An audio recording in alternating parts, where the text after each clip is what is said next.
देखिए, वर्ष 2020 में जिस तरह से वर्तमान सरकार ने कुकृत्य किया, नालंदा जिला में हमारा हिलसा एक सीट है, जबरदस्ती हमारे कैंडिडेट को हरा दिया गया। वो जीता हुआ कैंडिडेट था, अनाउंसमेंट भी हो चुका था। उसी तरह से भोरे में भी हमारे कैंडिडेट जीत चुके थे, उसको जबरदस्ती हरा दिया गया। परिहार में वही घटना देखने को मिला और इसके अतिरिक्त पूरे बिहार में 10 जगह ऐसे हुए जहां हमारे कैंडिडेट जीत चुके थे, लेकिन उसको दबाव बनाते हुए यहाँ के पदाधिकारियों द्वारा वहां पे हमारे कैंडिडेट को हरा दिया गया।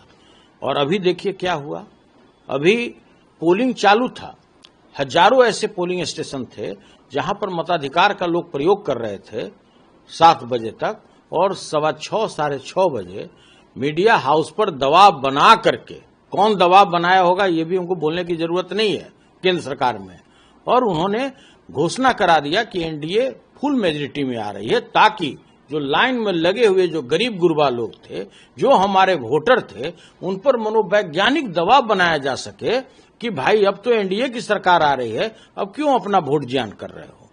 मतलब यही था। तो भाई इस तरह का जो षड्यंत्र अगर चल रहा है तो हम लोग पूरी तरह से सचेत हैं। इस बार बिहार की जनता भी सचेत है और जवाब देने के लिए भी तैयार है। इसलिए मैंने सभी जो हमारे काउंटिंग से जुड़े हुए हमारे पदाधिकारी हैं, उनसे बड़ी विनम्रता के साथ मैंने हाथ जोड़ करके विनती की है कि आप ईमानदार हैं कि बेईमान हैं, अब इसके हम गहराई में नहीं जाना चाहते हैं। सभी पदाधिकारी बेईमान नहीं हैं, 20, 22, 25% ऐसे ही पदाधिकारी हैं जो उसमें ईमानदार हैं, लेकिन जो गलत ढंग से जो पोस्टिंग पाए अभी चुनाव के जस्ट पहले, और उनको रिटर्निंग अफसर इस कार्य के लिए ही बनाया गया कि आप जो हमारे टायर्ड और रिटायर्ड अफसर हैं उनके कहने पर आप काम कीजिएगा। तो हम उनको सचेत कर देना चाहते हैं, उनको हम सावधान करा देना चाहते हैं कि जो पब्लिक 80,000 1 लाख पब्लिक जिस व्यक्ति को मैंडेट दिया है, जिसको जिताने के लिए वोट दिया है, अगर आप उसको हराते हैं तो या तो मेरा कैंडिडेट बाहर आएगा या फिर आप वहां बाहर आइएगा। और आपको उसके बाद जो नेपाल में दृश्य देखने को रोड पे मिला है, जो बांग्लादेश में देखने को मिला है, जो श्रीलंका में देखने को मिला है, वही दृश्य आपको बिहार के रोड पर भी देखने को मिलेगा। और आम जनता, आम पब्लिक, आम आवाम के लोग आपको रोड पर उतरे हुए दिखेंगे। तो भाई हम यही विनती करना चाहते हैं आपके माध्यम से सभी वो ईमानदार और बेईमान अफसरों को कि भाई आप दूध का दूध और पानी का पानी कीजिए। आप किसी के कहने पर गुमराह मत होइए। आपके भी परिवार हैं, आपके भी बाल बच्चे हैं, आपके भी परिजन हैं। तो भाई आप इतनी बड़ी गलती मत कीजिए जो वर्ष 2020 में कुछ पदाधिकारियों ने किया है, जीते हुए कैंडिडेट को हरा दिया। तो हम लोग बिल्कुल इसके लिए सचेत हैं और हम आप लोगों से भी आग्रह करते हैं कि आप कोई वैसा काम नहीं कीजिए जो जनमानस के विरोध में हो, जिसको जनता कबूल नहीं कर रही है। आज बिहार के लोग आज बेरोजगारी के विरुद्ध में वोट दिए हैं, पलायन के विरुद्ध में वोट दिए हैं, जो व्याप्त भ्रष्टाचार है प्रत्येक ब्लॉक में, प्रत्येक अनुमंडल में, जहां मृत्यु प्रमाण पत्र लेने के लिए भी रिश्वत देने पड़ते हैं, उसके विरुद्ध में लोगों ने वोट किया है। 72 से 75 लाख नए लोगों ने वोट किया है, युवा वर्ग ने वोट किया है, वो अपने रोजगार के लिए वोट किया है। जो हमारे लीडर आदरणीय तेजस्वी यादव जी का जो विजन है कि हम किसानों के लिए ये काम करेंगे, महिलाओं के लिए करेंगे, युवाओं के लिए करेंगे, और वैसे बेरोजगार लोग जिस प्रत्येक परिवार में हम सरकारी नौकरी देंगे, लोग इसके लिए बढ़ चढ़कर वोट किए हैं।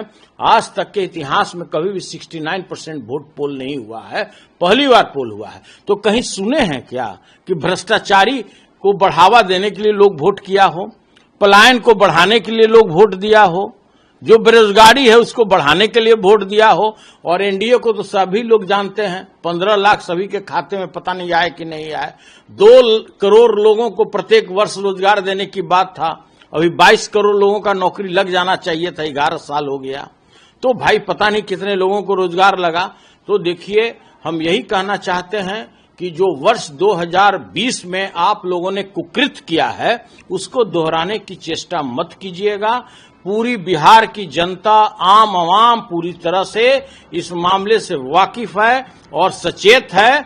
आप उस रोड इस नेपाल बनने मत दीजिए, हम यही लोगों से आग्रह करना चाहते हैं। लेकिन इलेक्शन कमीशन तो बोल रही है कि फ्री एंड फेयर इलेक्शन भी हो और काउंटिंग भी होगा। देखिए, इलेक्शन कमीशन की बात न की जाए तो बेहतर है।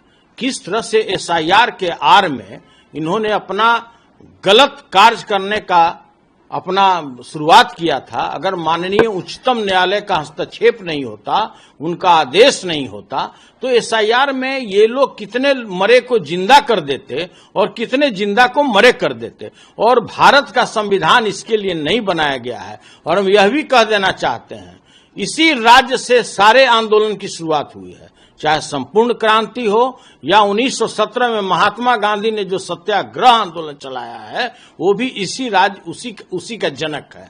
तो हम ये कहना चाहते हैं, सभी पदाधिकारियों से हाथ जोड़कर विनती करते हैं, जो काउंटिंग कार्ड से जुड़े हुए लोग हैं, कि अगर आप किसी भी प्रकार का अगर जीते को हराते हैं, तो या तो आप काउंटिंग स्टेशन से बाहर आइएगा या फिर मेरा उम्मीदवार आएगा। तो भाई हम सचेत कर देना चाहते हैं कि किसी के कहने पर, किसी भ्रष्टाचारी व्यक्ति, किसी भ्रष्टाचारी पदाधिकारी के कहने पर आप कोई गलत कार्य नहीं कीजिए, यही हमारी विनती है। और आप बिहार के रोड को नेपाल बनाने से बचाइए। क्या लगता है कल आपको कोई बदलाव होगा? इसमें भी कोई शंका का विषय है? हम लोग 140 से 160 सीट जीतने जा रहे हैं और तेजस्वी यादव जी के नेतृत्व में इस राज्य में नई सरकार बनने जा रही है। अगर आप ये वीडियो YouTube पर देख रहे हैं तो हमारे चैनल को सब्सक्राइब कर बेल आइकन दबाएं और Facebook पर देख रहे हैं तो हमारे पेज को लाइक करें।